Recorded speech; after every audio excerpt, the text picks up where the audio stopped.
Praise the lord. దేవుని యొక్క శక్తి కలిగిన నామానికి మహిమ కలుగును గాక. ఈరోజు దేవుని యొక్క వాగ్దానము కీర్తనల గ్రంథము 102వ సంకీర్తన 17వ వచనము. ఆయన దిక్కులేని దరిద్రుల ప్రార్థన నిరాకరింపక వారి ప్రార్థన వైపు తిరిగి ఉన్నాడు అని ఇక్కడ రాయబడి ఉంటున్నది. నిజమే, మనం ఎవరి అన్నది పక్కన పెట్టినట్లయితే మన ప్రార్థనని ఆయన వినడానికి తిరిగి ఉన్నాడు. చాలామంది దేవుడికి అధికముగా కానుకలు ఇచ్చే వాళ్ళ యొక్క ప్రార్థన వింటారేమో అని కొంతమందిలో ఒక నమ్మకం, ఒక ఇదనేది ఉంటుంది అనమాట. ఎక్కువగా దేవునికి డబ్బులు ఇచ్చేవారు ప్రార్థన వింటారేమో, కానుకలు ఇచ్చేవారు ప్రార్థన దేవుడు ఆలకిస్తాడేమో, అట్లని చాలామందిలో ఒక అభిప్రాయం ఉంటుంది.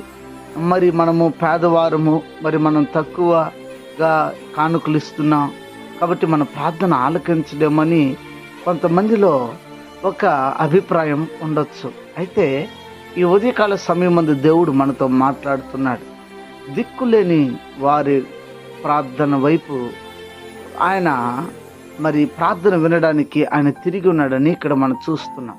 మరి మనకి ఎవరు లేకపోవచ్చు, మనకి అండదండ ఎవరు లేకపోవచ్చు, మన కోటీశ్వరులం కాకపోవచ్చు, మనకి ఆస్తిపాస్తులు లేకపోవచ్చు, మనం కడు భేద స్థితిలో మనం ఉండొచ్చు, మరి కష్టంలో మనం బ్రతుకుతూ ఉండొచ్చు. కానీ మన ప్రార్థనని ఆయన ఆలకించడానికి మన వైపు తిరిగి ఉన్నాడు. కాబట్టి మనము భయపడక మరి మనం చేస్తే ప్రార్థన దేవుడు ఆలకిస్తాడని ఆ నమ్మకం మనకు రావాలి. అందుకే ఈ ఉదయకాల సమయం ముందు దేవుడు నీతో నాతో ఆయన మాట్లాడుతున్నాడు. ఆయన మాటలను వింటున్నటువంటి మనము ధైర్యం తెచ్చుకొని నేను చేసిన ప్రార్థన దేవుడు ఆలకిస్తాడని అదే నమ్మకం, విశ్వాసం నీలో కూడా కలిగి అదే నమ్మకంతో నువ్వు కూడా కలిసి మరి ఈ యొక్క ఉదయకాల సమయం ముందు ప్రార్థన చేద్దామా? ప్రార్థన చేసుకుందాం. ప్రార్థన. పరిశుద్ధుడా, ప్రేమ స్వరూపి, నీ ఘనమగు నామమునకై స్తోత్రాలు ప్రభువా.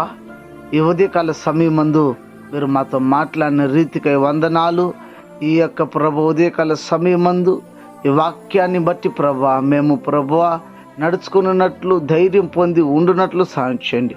అనారోగ్యం చేత ఉన్న వారికి ఆరోగ్యము, ఆర్థిక ఇబ్బందులు ఉన్న వారికి విడుదల, రక్షణ లేని వారికి రక్షణ ఇచ్చి ప్రతి వారిని కూడా మీరు అక్కడికి సిద్ధపరచమని క్రీస్తు పేరిట వేడుకొని ఉన్నాము తండ్రి.